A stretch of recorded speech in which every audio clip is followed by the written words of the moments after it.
Hello, friends. Welcome back to the Remember to Live podcast. I am so excited to welcome my guest today.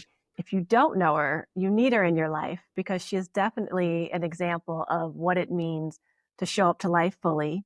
Natalie Bullen is the owner of Unapologetic Wealth. She's a wealth and authority coach who helps high income entrepreneurs, professionals, and affluent women embody wealth at every level. Nat, welcome to the show.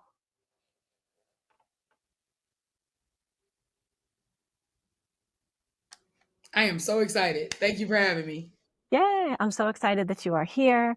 Let's take a breath and get present in the moment. I like to do that at the beginning of every show because we get busy and we forget to just be here now. I love And that. I kick it off every show with a very particular question. And so the first question I want to ask you is what moment in your life made you realize the importance of living more fully in the present? Mm, Definitely filing bankruptcy. For Oh, sure. For sure. I was like a model student. I had straight A's. I got a scholarship. I went to college at 18. I was working two jobs and ended up losing my scholarship and moving off campus. Finished my degree and picked up a third job. I was waiting tables at Cracker Barrel. I worked at the call center and I worked at Ross Dress for Less. I probably worked about 80 hours a week, sometimes 90 hours a week. And an illness and a bad breakup landed me on a friend's couch oh, and ended up in bankruptcy. And at that point, I'd never been on a vacation as an adult. I didn't own any kind of designer clothes or shoes. I didn't have pets. I didn't have children. I didn't take time off. I didn't drive a fancy car. I lived in a small studio apartment. And I'm like, I did everything right. I've literally had zero luxury or ease or fun or anything in my life. And yet I still ended up poor. oh, I could have balled out. I could have went oh, to Atlanta. I could have went to Miami. I could have went to Europe if I was going to be poor anyway. So that's probably the moment where I was like, well, whether you oh. have it or not, you probably ought to try to infuse some kind of joy into your day to day life because one day you might wake up and realize I've let a lot of time pass without any kind of edification of self, you know? Yeah. Yeah, I love that because like we're programmed, right, to think about the joy and the happiness and the fun as the someday. Like we're programmed to like hustle hard now, grind, build, build, build, build, build. And hopefully one day you might still be healthy enough or get blessed enough to have that many days to enjoy it. But we know that there's an epidemic of end of life regrets right now. There's a health epidemic of burnout and crisis based on the way that we work in modern work society. And the realization that every day we wake up is a blessing and you can find joy in it no matter what the circumstance. And I love that when you're at a point when some people might have been like, I don't know what to do from here, and made themselves feel even worse, you realize, like, oh, this is actually an opportunity for me to realize I can find joy in this. And if I can find joy in this, I can find joy in anything. Pretty much. Yeah. So tell me a little bit about the transition from where you were then to who you are now, because I'm a member of your community. There's so many people in the community who look to you to figure out how to be financially stable, to think about wealth, to think about living in a different way. And so you've come a long way from the outside from that time to where you are now and how you inspire others. That's true. I would say I'm still the same person though. Mhm. Like I was never financially irresponsible. I had a 700 FICO score when I filed. I just had lost my income Right, and couldn't work. right. So I think what people really should get from this is that one, the American dream is false. Mm. And that if you are low income, you're in trouble and you should do whatever you can to increase your income. And two, that your self worth and your net worth are not attached. So I still feel great about me sitting in that bankruptcy office. Just like I felt good about me when I put on 50 pounds. Just like I felt good about me when my launches flopped. Mm. Just Uh-huh. like I felt good about me when I had stress and had to cut my hair to this short. I've always felt good about me. So I Uh-huh. think a lot of times people treat themselves better when they're winning and Mm. they treat themselves worse when they are failing or losing. Right. So the way that they treat themselves is very conditional. And I've always had an unconditional, confident view of myself all the time. Yeah. And that makes the difference. So I would argue that I'm the exact same person who was sitting in that room. I've just figured out how to make more money. Right. Right. Well, and what's so important about that is like life's gonna life, right? We can do all the planning, have all the Yep. strategy, follow the dot to dot thing that was laid out in front of us, but life is gonna life. We never know what might come up. We don't know what's gonna happen. I mean, look at the world we're living in right now. Yeah. It's just nothing but uncertainty, right? And so that anchor of self and finding joy in the presence and finding joy within yourself is so critical. And I think a lot of people miss it. So I'm really happy that you pointed that out because it's kind of like the cheat code. Yeah. Yeah. Unconditional self worth is the cheat code. Unfortunately, very few people even recognize that they have a conditional view of self.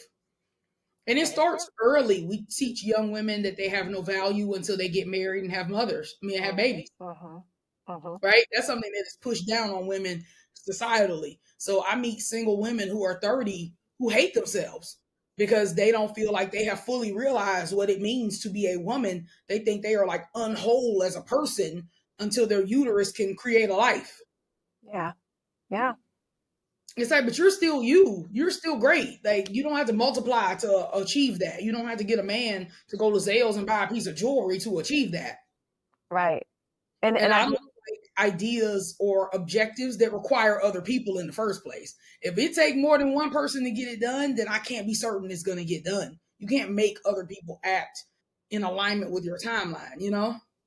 yeah, I think that's important when we think about like relationships as a whole, right? And like who we are as we come into our own, because I look at it as I never felt like I needed to find someone else to make me complete. I have always looked at it as I need another whole complete person to come and have Mm, fun on this journey with me, right? Like, are we compatible and aligned in ways in our whole complete selves? yeah. And think about showing up to life together in a way that we add value to each other's lives, but we're not incomplete or less than or negative if we don't have these traditional identities that we're supposed to grow into. And only women get pushed that off on. Single men do not get that rhetoric that they aren't whole or right or decent or that something is wrong with them. Only women get that rhetoric and they drag that into business because it's like, well, great, until I have a 6 figure year or a 6 figure month or a 6 figure week or a high profile client or a high ticket offer or insert goal here. Uh-huh. Until I have that, then I'm not good enough. And if you go out into the world with that not good enough spirit, it will trample every goal you try to accomplish. You cannot accomplish big goals with a small view of yourself. Right. And if you don't celebrate the little wins, right? Like if you're constantly holding off onto giving yourself joy or like getting the massage or buying the latte or doing the nice thing for you because you've set these ridiculous goals that you can't have anything of value or fun or pleasure until you reach these goals becomes like a never ending cycle. Yeah, I agree. I think so. One of the things that we talked about before is this kind of idea of how you fell into entrepreneurship. And I'd love to talk a little bit more about that because as we think about the fact that like we know the cheat code is how we feel about ourselves and how we show up to life every day, but money does help, right? Like we're not going to pretend that life isn't easier in this society of consumerism and capitalism when you have money to be able to make decisions, to be able to live in certain places, to be able to put your money towards the things that you care about and that matter. But there is a certain mindset and mentality that has to come to building wealth. And not even necessarily do I do corporate or entrepreneurship, but talk a little bit about money mindset, how you fell into entrepreneurship, and why you're so passionate about teaching, especially women, the power of wealth. In the year 2053, Black wealth is set to hit $0. It's 2025. Mm. In 28 years, when you and I are both going to still be alive, the collective net worth of Black persons in America is going to trend down and hit zero. That is a real confusing. That's mind-boggling. So if that doesn't get you out of bed and get you pumped up to do something, I don't know what will. Right. If you serve Black people, if you are Black people, or if you give a damn about Black people, that statistic should make you get up an hour early to figure out what you're going to do about it. Right. As an aside, I think ultimately that we have to take control. Part of what I dislike around the rhetoric of, reparations or the horrible dismantling of DEI is that we center around what men can do for us, or what white people in power can do for us, or what politicians can do for us, or what the government can do for us. There's always this nebulous audience that has all the power and we have no power, and we have to kind of wait on the system to change. And I think it is self-depreciating because we have the power to implement some changes now. Is racism real? Hell yeah. I live in Alabama. I worked at Cracker Barrel. Okay, I'm familiar. However, when you're an entrepreneur, you get to choose your clients. I've never had a racist client at Unapologetic Wealth. Most of my clients aren't even people of color. How about that? So it's very important for us to take our own agency and our financial sovereignty and decide. I decided I didn't want to be middle class. I didn't want to be one illness or one surgery or one bad breakup away from sleeping on a friend's couch. I didn't want to not have $10,000 for emergencies. I didn't want my parents to be elderly and me not be able to afford to help them. I'm 37 and my mother is 75 and my father is about to be 77 this year. So they had me later in life. I knew I did not want to be the daughter who could only send them thoughts and prayers and couldn't send them no money. Yeah. So for me, it's very personal. I decided that the socioeconomic status I was in wasn't good enough. And that I had the power to do something about it. Yeah. And I think that's what people really have to get. People really have to get to the point where they are tired of the status quo, whatever that is. Because once you make that decision, everything else falls behind it. Yeah. And we can't, and it's not like when our grandparents came up in a world where you found one good job, there were actual things called pensions. The companies actually took care of you at the end of it after you gave 40 or 50 years of your life. Like that doesn't exist anymore, right? Even our retirement funds are based on trends of up and down in the stock market. And the one thing no one really prepares us for is aging parents, right? We get all this news and all this talk about what it means to become a parent and how expensive and how you need to be prepared to pay for kids, so to speak.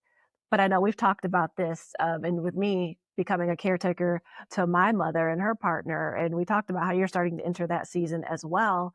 And just the idea that like our society that we lived in, it's not set up to take care of them.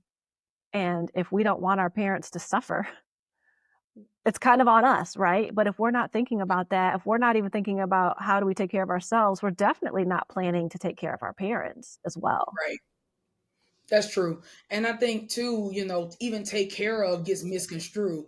People think they're taking care of their kids because they're giving them birthday parties and buying them Jordans and taking them to Disney World. But when you try to open a 529 plan, they won't give you the kids social. Right? And when you want to give them money for Christmas, is that money going in a trust? I'll meet parents who don't have life insurance who tell me they love their children. That's very confusing to me. You're not rich, you can't self-insure, and you don't have life insurance. So if something happens to you, what happens to your child? Where's the parenting agreement? Where's the medical health care directive? So it's also that we have not been trained what take care of even means. Right.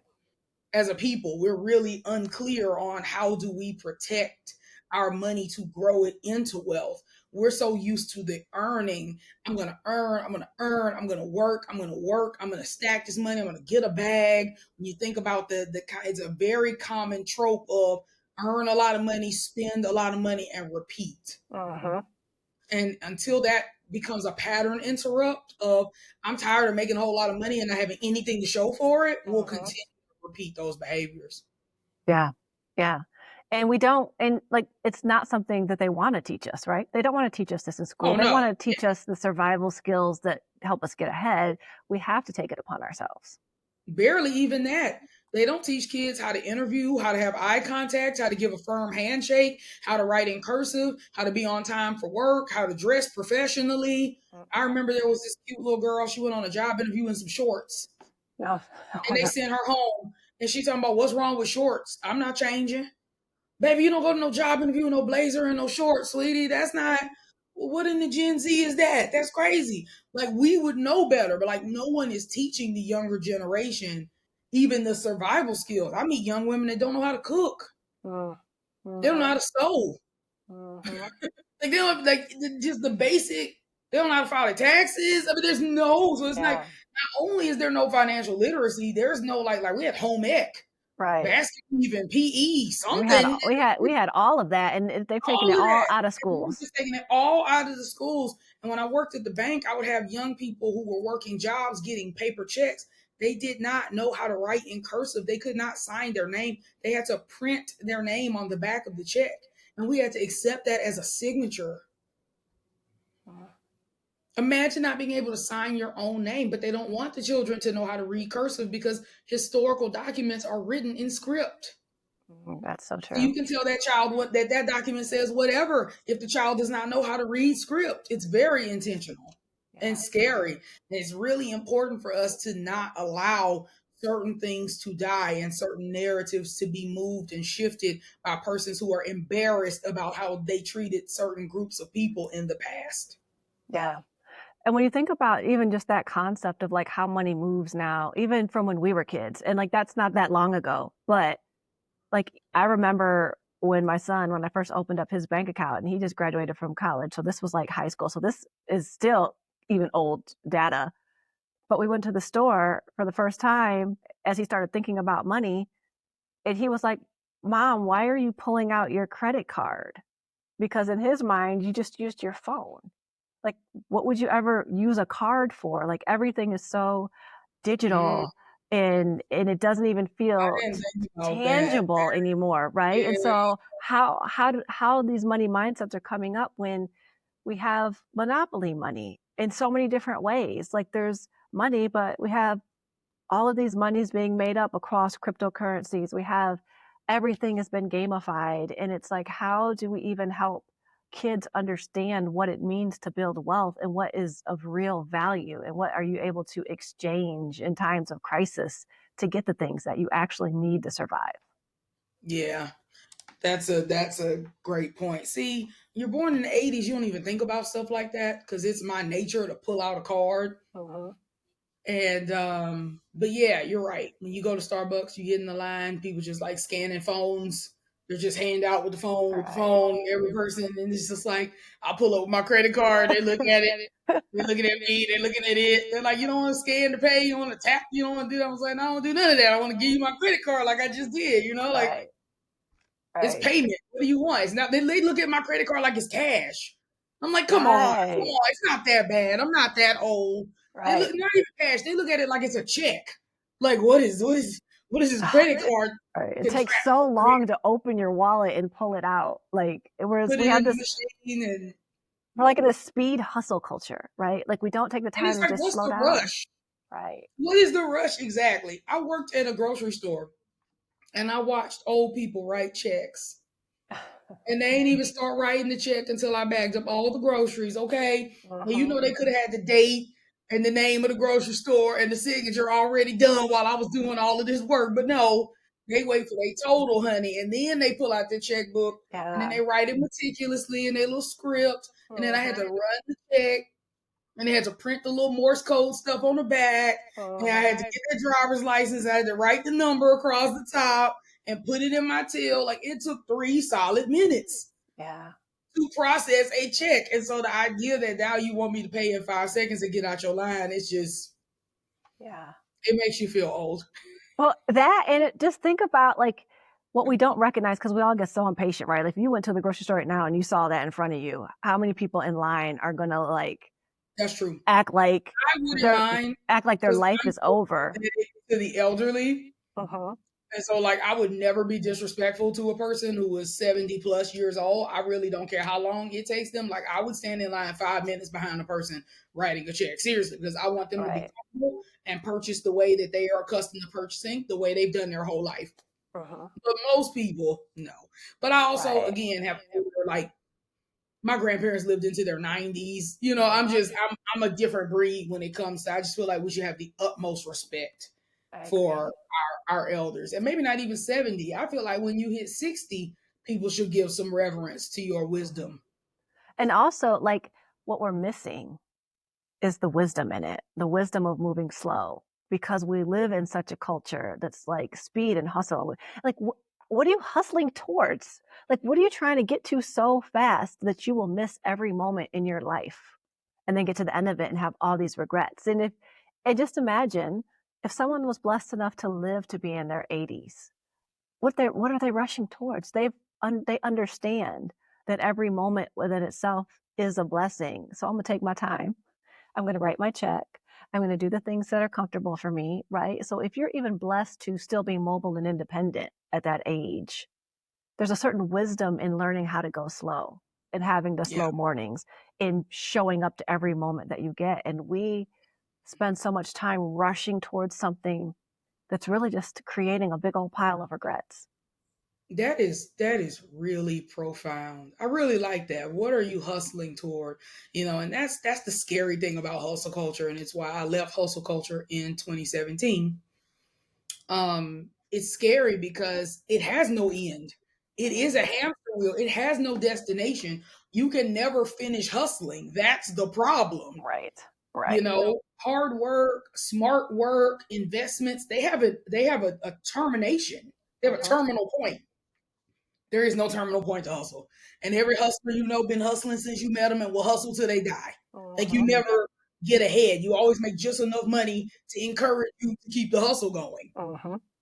you Uh-huh. know, scammers and scammers. I was watching the Bernie Madoff documentary again, and had so much money. He had gotten over on so many people. He'd made tens of millions of dollars, but he spent it all as fast as he made it. So the hustle had to continue. Like, he never Mm.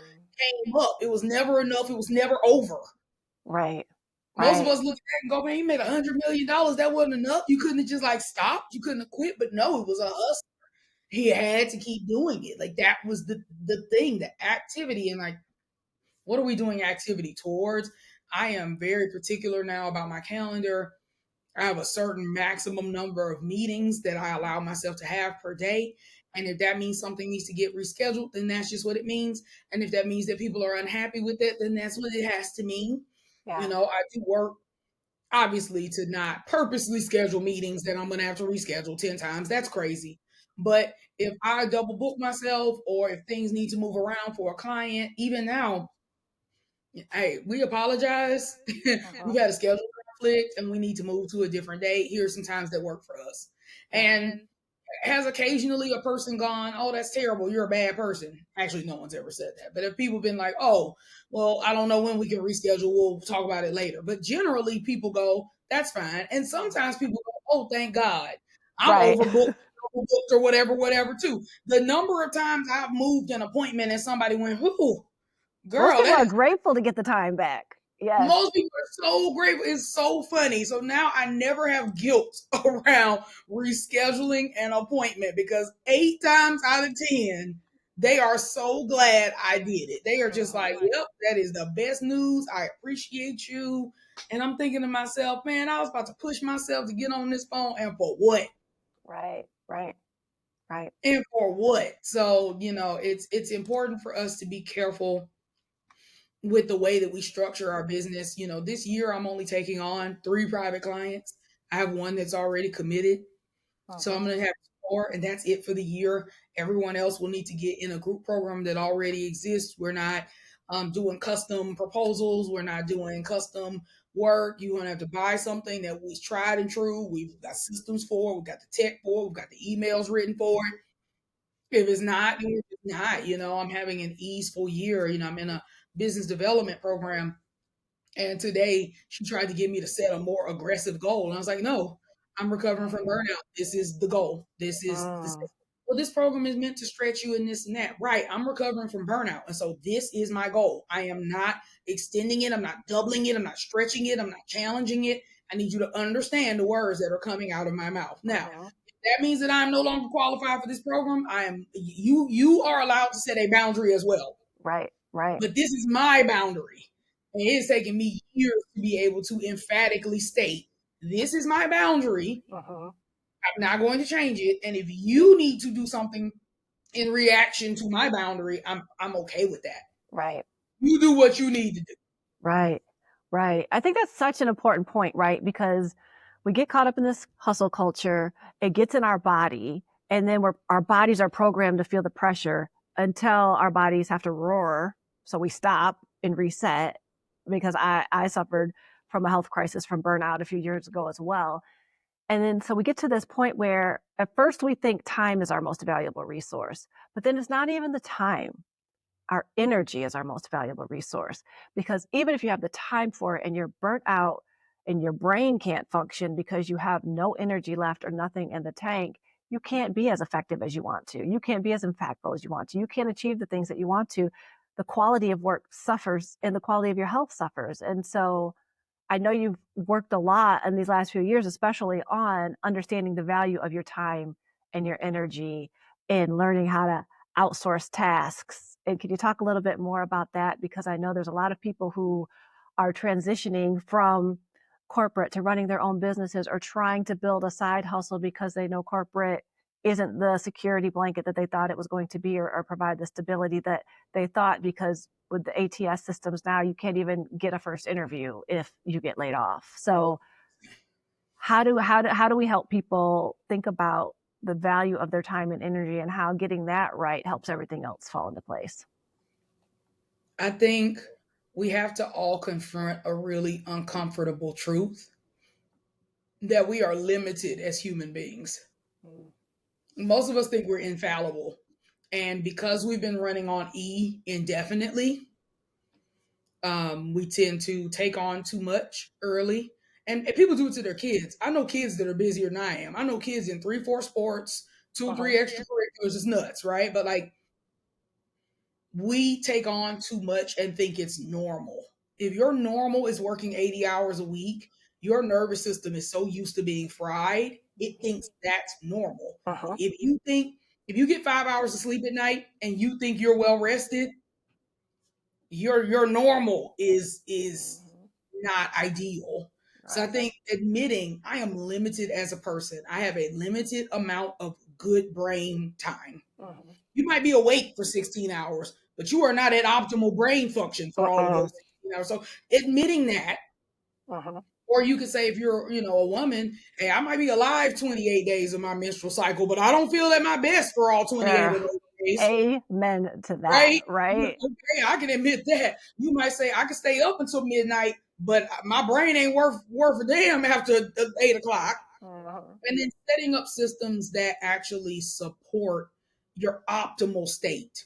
When you're an entrepreneur, you don't have to work a schedule that someone gives you. You work corporate, you work the hours that the job says. Right. Job say 9 to 5, you work 9 to 5. So if your brain is fried at 9 in the morning, oh well, you work from 9 to 5. But now I don't have AM appointments. And if I do, it's like 11 a.m., maybe even 10 a.m. I cannot do 6 or 7. I have won a fellowship in San Diego, and I'll be on Pacific time for 3 or 4 weeks. Well, I'm in Central time now, and I've already let people know, hey, if we have a meeting that's at 9 or 10 or 11, it's going to need to be moved, because I'm not meeting with anybody at 7 o'clock in the morning, which is what time it would be Pacific, right? Like, I'm already in front of, I am not meeting with you at 7 o'clock in the morning. And so I think really getting honest with ourselves. I also think we have to confront the part of us that says, I should be able to do everything alone. If you were raised to be independent, you think the opposite of independent is codependent, or maybe that the opposite of independent is weak, right? The opposite of independent is interdependent. And most of us have never even heard of that word and don't even know what it means. And so I'll meet people who say, I should be further along by now. And I'm like, on what basis? Right. Well, you know, I'm 35, I'm 45, I'm 55, and I don't have wealth, and I don't have this, and I don't have a team, and I haven't had a 6-figure year, and blah, blah, blah, blah, blah. And I'm like, who taught you to do those things? Well, nobody. I should just know. From what? Osmosis? Right. Telekinesis? Like, through what mechanism should Right. you just be able to absorb? It's not like rubbing lotion on. Right. How are you going to learn that if no one's ever taught you? Well, I should have sought it out. How could you seek out something you've never heard of before? Right. If I've never heard of sushi, how can I go seek out a sushi restaurant? That Right. doesn't even make sense. But like that's what people tell themselves that they should know this nebulous category of things they've never heard of before. We have to be careful of thinking we can do it ourselves or even that it's advantageous to try. Mm-hmm. It's also not advantageous to be perfect. Being perfect is ridiculous. It's not attractive or interesting. It's not viable or feasible. It's not possible. It's not penetrative. It's nothing useful. Like my quirks are so important. They're so interesting. They're so useful. Mm-hmm. Like my brilliance is flawed. And that's Mm-hmm. great. Like I love that, you know? And so like I think really coming into a self-awareness that you can't do it all, you shouldn't want to, that you're not perfect and you don't want to be, Mm-hmm. and that you get tired and that you need to build a system around that. And then there's the other side of it where I fell victim to this for a long time, especially in corporate, from having that conditioning was it's just faster if I do it myself. Well, it's not actually faster if you do it yourself because you are only one person. So if you're doing everything, you'll get 3 of the 10 things done in a day. So you're not going That's to what I'm be about able to to get the say. whole list. It's well, and again, this is that independent woman syndrome, right? Is it faster one time today for one single task to do it yourself? If I need to schedule a client, is it faster for me to just ask the client what time they want to meet and just go in Zoom and make the meeting? Possibly. Mm-hmm. But over time, the amount of time I spend doing it myself every time is way more than the time it would have taken to invest in showing somebody one time. Right. So Right. yeah, maybe I saved 10 minutes today, Mm-hmm. but I'm losing that 10 minutes over it compounds. And Right. so important for us to delegate, hire somebody. I've hired wrong, I've hired bad, I've hired at the wrong price. Hire anyway. Y'all give these broke down no good men chance after chance after chance. So don't get rid of your VA that fast, sis. Mm-hmm. Your puppy dog done chewed up 10 pair of your shoes and you ain't took that pet to the pound. Mm-hmm. You still love that puppy dog. That puppy dog tore up your good shoes. That cat Mm-hmm. that clawed up your couch. Mm-hmm.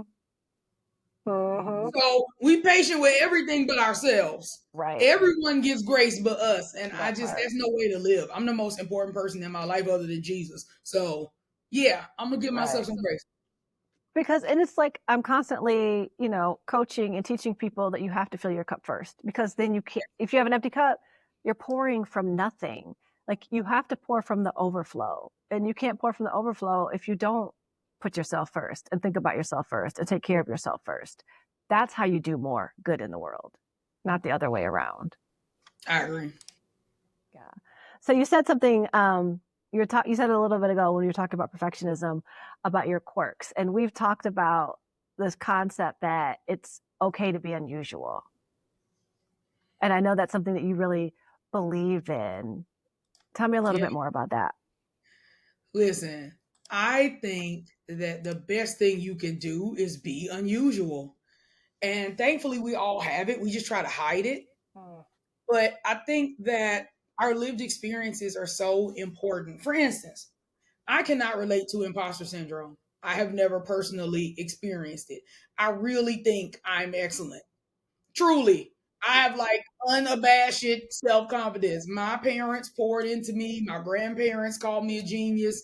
They told me when I was 5 that people would be intimidated by my intellect and that people would try to bully me. So, because of my upbringing and the way that my folks were, I really never settled into I'm not good enough to do something or I'm not able to do something, right? That makes me very unusual with people. A lot of people have a soundtrack of self doubt from somebody who meant well but placed fears into their head, right?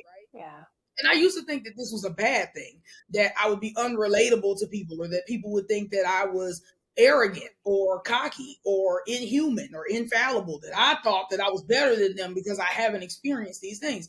But I have had so many people say, Natalie, the way that you are unapologetic about yourself helped me in this bad time. The way that you feel about your mom helped me rekindle my relationship with my mother. The way that you feel about sales and you're detached from whether people buy or not and you don't take it personally helped me do a 6-figure launch. The thing that I thought would make me very set apart and unrelatable is the thing that people love about me, right? I have an unusual timbre to my voice. I'm louder than most women and I have a deeper voice than a lot of women too. I thought when I launched a podcast that nobody would listen to it. I'm like, seriously? Between sounding country, between being loud, like I don't mind being gregarious. I'm not gonna speak lower or not laugh as loudly so that you can feel more comfortable with me. I'm just not gonna do it. People go, Natalie, I love your podcast. I binge your podcast. I listen to 100 episodes of your podcast.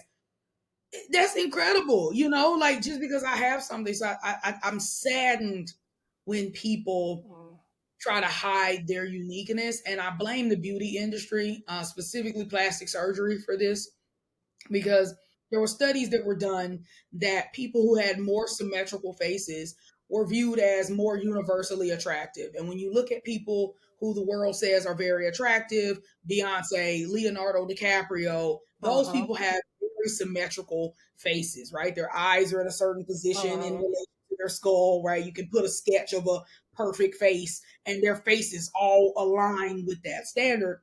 And over time, you've seen plastic surgery kind of become a commonplace thing. It's actually really common to meet a person who's had plastic surgery. And in the 70s and 80s and 90s, you basically had to be a celebrity. Like it was incredibly uncommon, right? There were no middle class people. There weren't school teachers with BBLs. Like it just did not exist, right?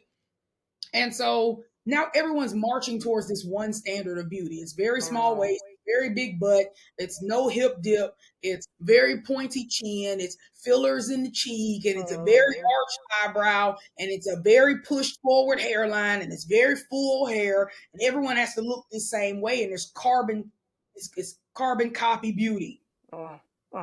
Right. And that's what I feel like people are trying to do with their insides as well. They're trying to conform to what they think is successful. So just like there's a beauty standard, I think that there's a success standard. And I think people think that they have to be white, male, and tall, or I think people think they have to be outgoing, extroverted, and well spoken. They have to be Obama and have gone to Harvard, right? I think people think, the way that I am is not good enough, right? But I have acne, I have hyperpigmentation, I have natural 3C, 4A hair, I have stretch marks, I have acne and moles, right? I have a double chin. I do not follow the standard of this is the only way that you can be beautiful. But because I show up anyway, I am able to overcome the stigma. I don't want people to think the only reason I watch Natalie is because of how made up and perfect she looks. Because at that point, we've missed the plot. Right. Like I could look a lot sexier than I look right now if that was just the name of the game. If this was a sexy show, I could have got a silk press and I could have showed up late and I could have put on a sequin gown and we could have done the whole thing standing and you could see my body and all of that. But why? Right. But why? And I think if we could be more in tune with what God gave us, I truly believe that God would not leave me talentless. Right? If you look at nature, if you look at the ecosystem, there are predators and there are prey. There is no animal considered prey that doesn't have a defense mechanism. Right? Like God gave certain animals camouflage, and certain animals have incredible speed. They can swim away, they can run away, right? There's the giraffe that can see everything in the plains because of its long neck. Nothing is just a sitting duck. Even plankton, even algae, even seaweed. Everything in the ocean has a way to get away from predators, right? So no way would I be put here to just be prey. No way would I be put here to not have any kind of skill or talent or gift to overcome whatever my idiosyncrasies are. We make our mistake thinking that somebody else has something else we need to be successul. If you need it to be successful, it's already in you. You already have it. God wouldn't say, make you, but I'm gonna force you to be like them in order for you to get the blessing for you. That doesn't even make any sense. So we got to stop thinking If only I were better spoken. If only I were taller. If only I were thinner. If only I were funnier. If only I were, oh, I wish I had charisma like you, Natalie. I don't have no damn charisma. I was a late bloomer. Okay. I don't have no damn charisma. Who has charisma? Me? That is comical. This is so funny to me. I spend 3 hours a day under a bed fort reading books. I still play The Sims. It's so funny when people are like, you have all this. They tell me I'm Will Smith or something. I'm like, baby, I just run my mouth on the internet. I do not have Right. charisma. That's how people see me. And so, what would happen if you decided that you had the same amount of skill as the person you admire? Right. And you spent your time cultivating it instead of wishing and hoping you had what somebody else had. Like, what would happen if you Right. coveted your gift the way you covet other people's gifts? Right. And showed up that way. I coach a lot of TEDx speakers, a lot of executives and founders on finding their voice. And I feel like one of the things I coach the most on is stop trying to do the should talk, right? You should talk about this because everyone else is talking about it. I should do my talk this way, especially when I'm doing presence coaching because I've done improv for a long time. Yeah, I might embody different characters on a stage, but when I'm a natural speaker, I'm quiet and grounded. I'm just naturally that way. And I don't go on stage trying to be the loud speaker because my voice doesn't even really get that loud. Like I have to get really angry for me to even be able to get a level of volume. Like you have to really make me mad for me to find somewhere in my voice box that high Good for you. volume. I And it's wish I'm loud when I'm not angry. And so people like read it. They're like, why are you so mad? I'm like, who's mad? But people read loud right.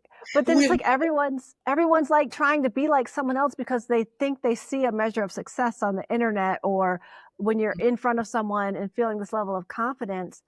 But for me, a lot of it was I'm just old enough not to care anymore.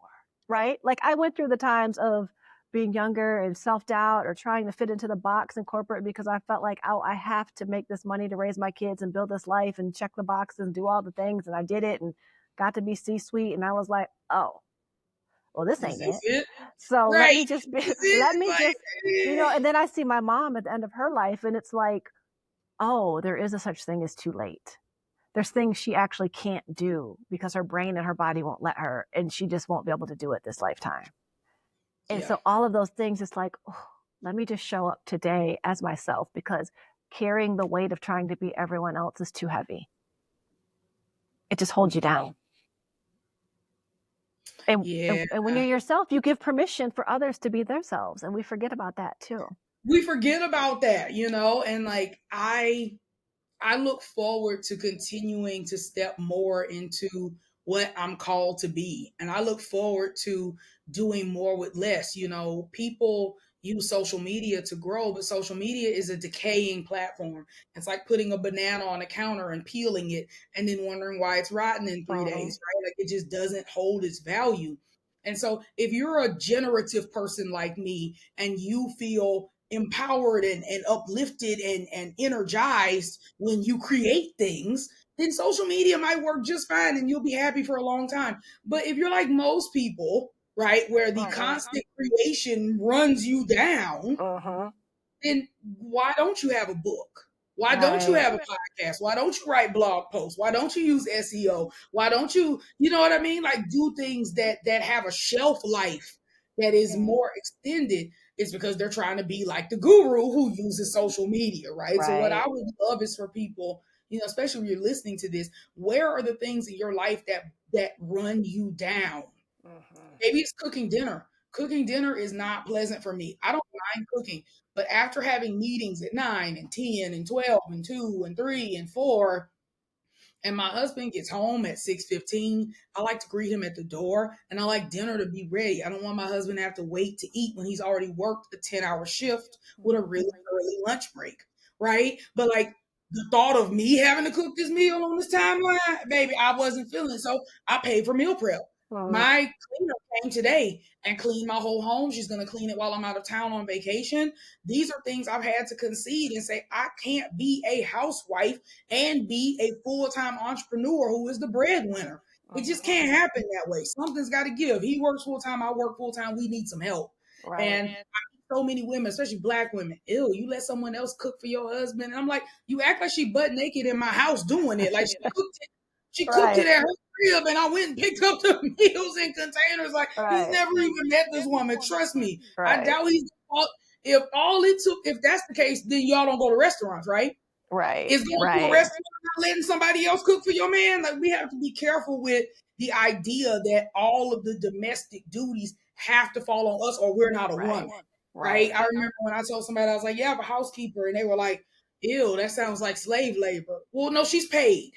Right. She's paid, and that's how she She's takes care of her family, right? Like, okay, exactly. I'm like, so it's absolutely not. I'm not holding her against her will to yeah. do something, you know. And I think we have to be really careful with pushing things off that are imperative to our mental health. My mental health cannot sustain trying to run everything in my household well, trying to be a wife Right. that's Right. present, trying to be an entrepreneur that's present, saying yes to every opportunity, summits and bundles. And I don't overcommit myself anymore. You know, when people say, hey Nat, I thought we were supposed to meet, next week. You know, you had said da da da. I'm sorry. I only have room for one coffee chat a month. I only do 2 podcast guests a month, and I'm booking out into July. So Right. you want to talk about July? I'm more than open. And I ain't gonna lie to you. In July, maybe something, my doctor's appointment, maybe something has come up and Right. we managed to move it one date in July to a date in August. And if that's not on their timeline, again, I invite people, invoke your own boundary. If your boundary is that you only allow people to book 30 days out, then how about you reach out to me in June and I can see if July could still work at that point. Or Yeah. maybe I could refer you to someone who does similar work to me, but that has the capacity right now to be able to fulfill your request on your timeline. Right. Right. Right. I And think. no, that feels hard for us, Yeah. but like, people love honesty. I had Yeah. someone literally write me, hey Natalie, I'm doing an anthology, and hey, at this time I'm unable to support, but I appreciate you. Mm-hmm.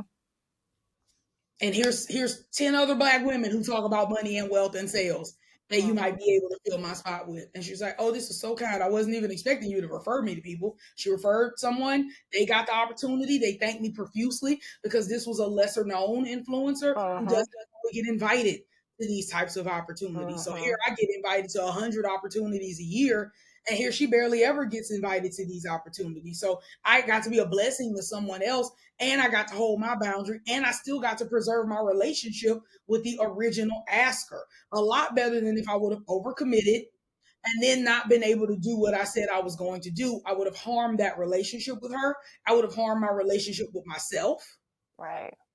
all under the guise of I don't want to let someone down. You can only let someone down if you burn out and quit. If unapologetic wealth fails because Natalie did too much and mentally and physically she was just unable to continue, that would actually let down several generations of people who could have been wealthy.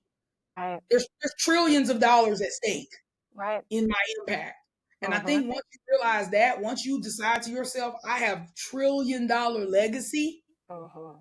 you would do a hell of a lot more to protect it. I think a lot of us just play too small. We think, Mm. oh, yeah, my business is 6 figures. That's not that much money. My business only has one employee. It's not that big. But the ripple effect of Right. hundreds of persons imparting and doing that work is massive. And we have to look out for the future generations, not just the people who are alive right now in your pipeline right now who might buy from you this weekend. Right. Right. I think, to summarize a lot of the things that we've talked about, what's really important is, number one, getting clear on the life that you want, Yeah. understanding yourself and what you need to have a full cup and to energetically show up to your life each day. And also recognizing that you are enough right now with who you are. But money does help.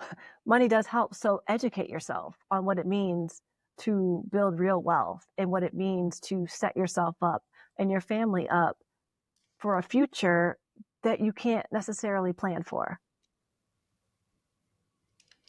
Agreed. Yeah. Yeah.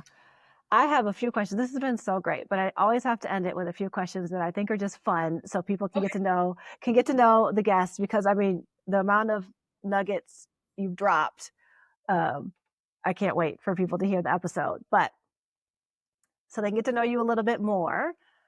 What is a small luxury that you do that you never feel guilty about enjoying? Um, Evening tea. Oh, I'm kind of a connoisseur. I have maybe 40 different types of tea in my home, girl, and I'm I'm the same. I have a whole tea drawer. yeah, I have a Yes. real system, and I have the kettle that kind of steeps, and I have the really fancy mugs, and I wrap in my little blanket, and I sit on my heating pad, and I turn off my phone, and I just enjoy my tea and my honey and my lemon, and I have a little station. So Oh, I always, that's my evening ritual. There hasn't been a day in quite some time, maybe 3 years, since I have had my, that's not true. When I had surgery in the hospital, unfortunately, I missed my tea ritual. But other than yeah. that, Oh, that's a man. good reason. And had I been thinking, I would have got there to bring my tea station to the hospital. But Oh. unfortunately, I wasn't thinking about that at the time. But yeah, I mean, I take tea when I travel. Like I'm Mm-hmm. that person. Mm-hmm. It's like Mm-hmm. I don't know what kind of tea they're gonna have at the hotel. I don't know if I'm gonna like it, so I'm gonna pack my own kind of situation. So I never feel guilty about that. I also never feel guilty about buying skincare, even if I'm not disciplined enough to use it. That part. I do have products that I haven't tried yet that I'm very Yeah, excited but I'm about. going to. But I'm going to. I'm going to use them. It's gonna happen. I just forget that I have one face. So I have like 7 cleansers, 4 toners, 7 moisturizers. Like I have Right. those like for the summer and for the winter, when you're dry, when you're oily, when you're on your period, when you're not. So like Yeah. it's a thing. I took pictures of all of it and I'm gonna get Chat GPT to like build me a simplified Mm-hmm. luxury routine. Oh, That way I could just put them on like post-it notes in the bathroom. And then based on how much time I have, yeah. Cause I think oh, it's really out of sight, out of mind. Cause I bought these like fancy, like over the door organizers and like shelves for the bathroom. And so right. I used to be one of those people where everything was on the counter and it was really cluttered. And I was like, well, this is not bougie. I could do better. But now that it's all packed away neatly, I kind of forget what I own. Right. Right. I'm so relate to that. And it's so important because we forget the power of little luxuries and simple pleasures. It can make Yeah. such a difference. Okay, so what is your favorite way to spend an unexpected free hour? Hmm. Unexpected free hour. I'm gonna watch cartoons. Ooh. I'm gonna watch Scooby Doo or Rugrats or Hey Arnold. Oh, I'm gonna childhood. watch Yeah. a nostalgic show. If I want to watch adults, I might watch Friends or I Love Lucy or Cheers. My mom didn't let me watch like current television, so I watched like the Dick Van Dyke Show and Mary Tyler Moore and Taxi. Like if it was black and white, yeah, I Yeah. was allowed to watch that. But usually cartoons, you get you like a bowl of cereal. I know y'all listen thinking, ew, cereal. I eat cereal. Okay, damn it. Me and my almond milk. They'll get down with the cereal on the couch, watch cartoons. How about this? It's not gonna be anything that looks like work. Like if you no show on Right. me, I wait. If you tell me you're running late, I'll wait 15 minutes. If you don't communicate with me at all, I'm waiting 10. Mm-hmm. Either way, if we book for an hour, I'm spending them 55 minutes downstairs on my very nice white powdery barn couch, and I'm pulling out cartoons because it just it's so important for us to get our mind out of our day to day. Yes. And cartoons really light up a whole different part of your brain in terms of like entertainment and nostalgia in a way Mm-hmm. that TV won't do. So, Yeah. yep, I love that. I mean, I'm a big, huge play advocate. I did a whole TEDx on why we should play more. So anything that can bring I fun should and watch joy. it. I'm like, Yeah. Fun and I'm, joy. people think I'm crazy. They're just like, why are you an adult that watches cartoons? I'm like, there are whole like cartoon networks devoted for like adults, right? There is, and my family watches anime. Everybody in the house is like That's what super. I'm saying. I'm like, It's like, like the most what is gruesome cartoons ever, right? like most cartoons are targeted towards adults. Actually, at least they're marketed to adults because if the adult doesn't say yes, the kid's not watching it. Like you Right, forget, all cartoons are marketed to adults because children don't buy cable, they don't buy right. televisions, they don't use remotes. Like we have to think here. So yeah, yeah, yeah. What's something that you've started saying yes to more often recently that's made your life better? More sleep. Oh, that one. I have finally admitted that I need more sleep than the average person, and I have finally stopped being angry about it because I Good. have spent a lot of time angry that I need 9 or 10 hours of sleep like a newborn because that just felt stupid when I was 36. I did not understand why my body was not managing the 7 hours it was giving, but it just, again, humans have limitations and idiosyncrasies. And when I sleep more and I get restorative sleep, I'm talking pitch black dark room, eye Uh-huh. mask, weighted blanket, calming sounds, lavender pillow mist, I do so much better the next day. And so I finally just had to say, you know what is an hour of something that I can pull out of my day so that I can get in bed an hour earlier and be able to get that restorative thing. So I've been saying yes to that. I've also been saying yes to help more. I'm struggling with asking people for help. I remember I was traveling and I had sprained my ankle and it really hurt. And I didn't have a brace and I was Uh, rushing to a plane and etc. And my bag was heavy because they made me check my roller bag at the gate because the plane was so small. So normally I have my personal item on my roller bag so I can just push it and have inertia. But since they made me gate check my bag, I'm carrying the duffel and it literally felt like it was 20 pounds. I had like a 16-inch laptop in it. It was so incredibly heavy. I just wanted to sit on the floor in the airport and cry. Like I was uh, so tired. And I was uh, like, I saw the guy like driving up in the cart, and old Natalie would have just limped to the gate, Amazing Race style. And I was just like, sir, is this only for persons with handicap? Like, am I able to get on right. this as a young, able bodied person? Like, is there any way you can help me? He was like, you're at gate A, you have to get to gate E, and it's this far walk. And I was like, I just can't. He's like, let me drive you the other way and get you on the shuttle. And he drove me to the shuttle, and I got on the shuttle, and I caught the plane. And like a year ago, I would not have asked. I would have Uh-huh. muscled through somehow, some way on the bad ankle with the heavy bag, tired, hungry, dehydrated. And this time I said, I admit it.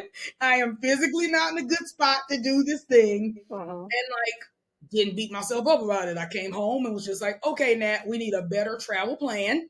I Uh-huh. literally asked ChatGPT, how can I prevent this in the future? And it was like, if you are in a small city and the planes are going to be small and it's going to force you to gate check anyway, you might as well bring a check bag because then you could put some of the heavy crap from your personal item into the check bag and at least you'd be able to travel really light if you lose Right. your carry. I was like, that is so freaking smart. So like Uh, asking for help and being open to like not making it personal, not making it Natalie, you didn't plan well, you weren't very smart for this to have happened, for it to have been like, you know what, I'm human and I'm allowed to get support and I'm using all of the manners of uh-huh. support for me now. So yep. And most people want to help, and it's actually a health benefit to help someone else. So you're both getting the benefit So out of I it. hear, I've Yeah. read that before. And I Uh-huh. mean, I probably help way more people than my brain is cognitively aware of. Uh-huh. Uh-huh. We do. All right. So if your life had a soundtrack, what would the title track be right now?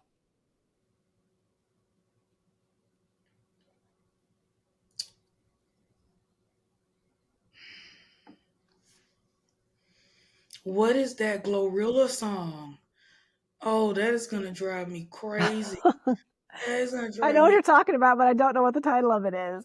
I know. I'm like, oh, I know. Right? I'm like, I know. I am Glorilla, okay? How about you just put the whole CD? I Right. am Glorilla. Like, when I tell you I am Southern, unapologetic, I love that Glow is her. She don't let the industry try to change her into no vixen. She tatted and bold and you know what I Uh-huh. mean? I'm a super Glorilla fan, and I mean Tennessee is just one state over. It would definitely be the glorious CD. Oh, I love that. I love that. Final question. How do you remember to live? I put it on my calendar.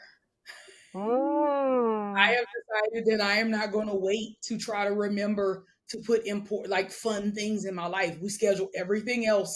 So now Mm. I schedule naps and I schedule cuddles with my husband. And I schedule like coloring. Like I Uh-huh. put things on my calendar. So that way, it's fun. Going to your calendar and being like, oh crap, I have 5 appointments. That's scary. And looking at the appointments and be like, girl, 2 of these are with you. 2 of these are with yourself. Like now I feel better, right? Because like Right. I'm just as important as the people I'm meeting with. And a friend and Yeti Eason told me once that the way to overcome overwhelm is to proactively schedule underwhelm. Mm. That has stuck with me for years because it's true. We fill empty space. Empty space, like a vacuum, it has to be filled with something, right? If you carry a big purse, you'll fill it up with stuff. If you give yourself 10 years to finish something, you'll fill 10 years up with stuff. So Right. our brains want to fill that blank space, and Yeah. so if we don't fill it with things that edify us, other people will fill it for us. Your E- kids, your Exactly. spouse, your partner, the weather, the government, the mailman. People will find things to do, fundraisers and ads and social media to fill that space. So I beat it to it. I make sure that every single week, I have my ritual in the morning and ritual in the evening. Uh-huh. But every single week, I put some me Uh-huh. appointments, things that Uh-huh. I don't want to forget to do that give me back some time and some joy during the day. I love that so much. Thank you so much for sharing your time and your energy and your wisdom with my audience. Tell the people where they can find you. Oh, you can go to my beautiful website, unapologeticwealth.com, or you can follow my shenanigans on Facebook. I have the best Facebook page on the internet. You I do. stack my organic content up against anybody. Facts. And I mean that with Facts. every fiber of my being. It is consistent and funny and consistently funny. So she will drop the link because Facebook's old school. They don't have handles. You got to actually click the Right. URL. Right. But when I tell you, we help people make money. We help people feel good about themselves. It's such an edifying, gratifying, positive. It's a gold standard in giving a damn about your community. Truly, Yes. truly It is. A+. So follow my A+ free Facebook content. Go to my website. If you're like, what, I've been listening to Natalie, and maybe there's some way that she can help me grow my business, I'd love for you to find out more about what we do. And you can follow me on Instagram at Unapologetic Wealth. Awesome. Thank you so much. You're welcome.